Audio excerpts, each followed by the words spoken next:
So as we step into 2020, what's the message?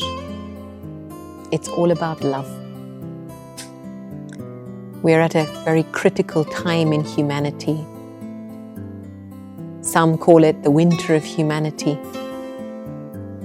And yet during this time, it's essential for us as individuals, as a community, to be able to look after ourselves, care for ourselves, and care for each other. They say that love makes the world go round. And yet, it's something that's very scarce today. And so what does it really mean to increase our capacity to love so that we can truly fulfill the potential that we have inside ourselves? Every one of us has a capacity. And according to time, circumstances, and events, we can reach the limits of that capacity.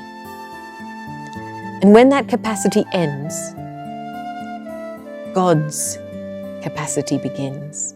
And there are moments, and very defining moments in our lives, when we have to deeply and powerfully step outside ourselves and become aware of forces that are bigger than us. There's God's power, God's grace, God's love, the energy of the divine that at a very subtle level is supporting us through such dark times.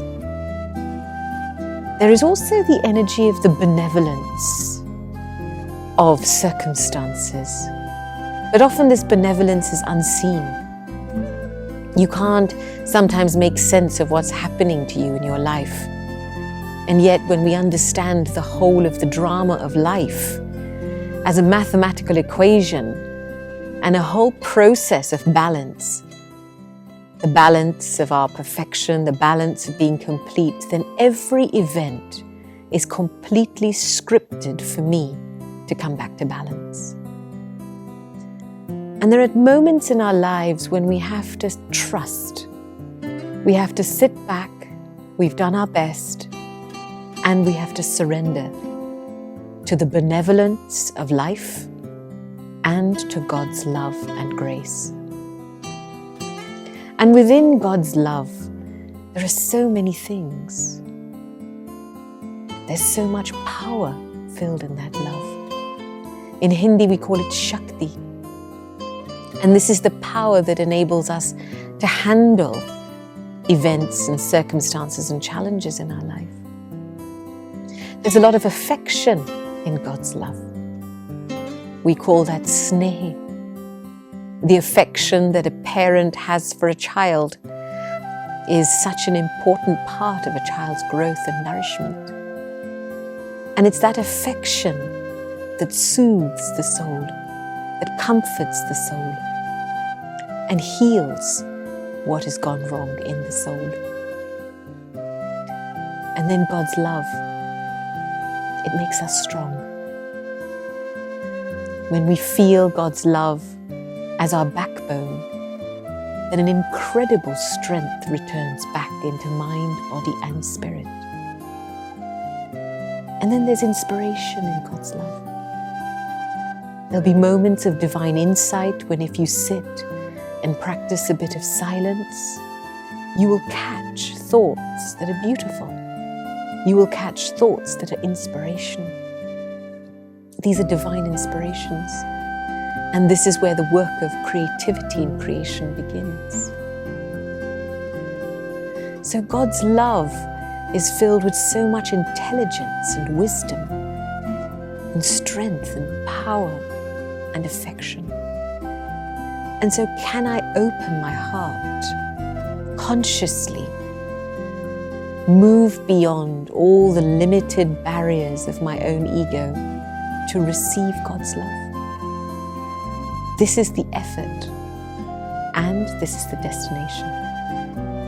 It is all about love. And when we're able to open our hearts to God's light and love, then very naturally a beautiful healing takes place and a restoring takes place.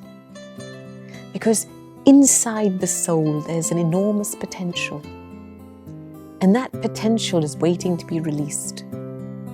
And that can only be released when it's touched by the divine. At a physical level, we increase our potential in many different ways. Skills, talents. We develop our experience, our world expertise. And yet, what about our spiritual expertise? What about developing the art of giving and receiving good wishes?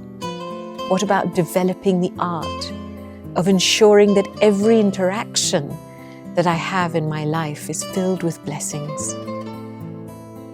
These are the subtle arts of divine relationships that make our life beautiful and rich. And this is what the wand of God's love can do, is to help us develop these beautiful spiritual arts that come with patience and tolerance and contentment, that allow us to live our life with grace and beauty. And so my personal wish for this next year is let go and let God. Allow God's love to do its powerful magic in your life and rise up to be who you're really meant to be. Whenever you wake up in the morning, what is the first thing you look at? You look into a mirror and you see yourself. Sometimes you see something you don't like. Sometimes you like what you see. And so much of what we see affects our self-respect.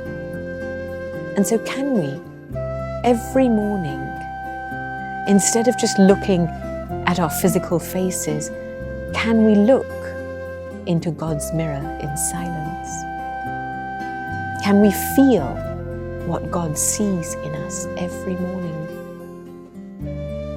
Those first few moments in the day, as I welcome the sunlight of God's vision on me, as I welcome God's love and embrace into my life, into my heart, those precious moments fill the mind, fill the heart, and they create a beautiful mood that sustains me for the whole day.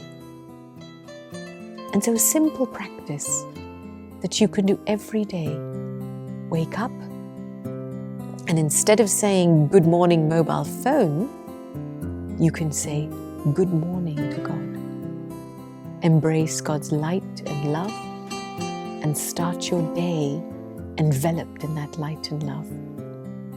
And before you end your day, finish each scene of every day by handing over and surrendering it into God's light and love. And when your head rests, let it rest on the pillow of God's love. And so this is the pure message of love. Let 2020 be filled with the magic of God's love. Om Shanti.